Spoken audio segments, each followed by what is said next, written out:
આ લાલબાગ બ્રિજ ઉપર 2 વર્ષ પહેલાં જ આનું મરામત થયેલું અને એવી માહિતી હતી કે બહારથી મટીરિયલ મંગાવી ને બહારથી મશીન મંગાવી અને આનું કામ કરવામાં આવેલું. આ 2 વર્ષની અંદર જ રોડના સળિયા દેખાવામાં આવ્યા. એટલે મસ્ત મોટો ભ્રષ્ટાચાર જોવામાં આવી રહ્યો છે.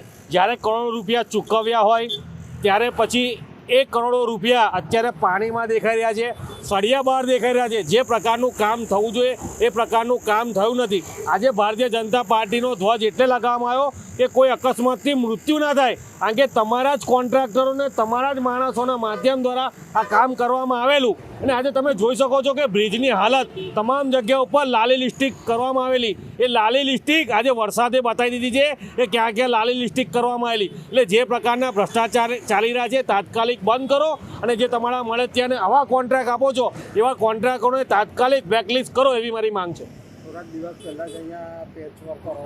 હા, એટલે મેં એ જ કીધું કે ટૂંક સમય પહેલાં જ લાલી લિસ્ટિક કરવામાં આવેલી. એટલે વરસાદે લાલી લિસ્ટિક ધોઈ કાઢી છે અને એમને જે કામ કરેલા છે એ કામ આજે દેખાઈ રહ્યા છે, કારણ કે જે લાલી લિસ્ટિક હતી એ તો ભૂસાઈ ગઈ છે.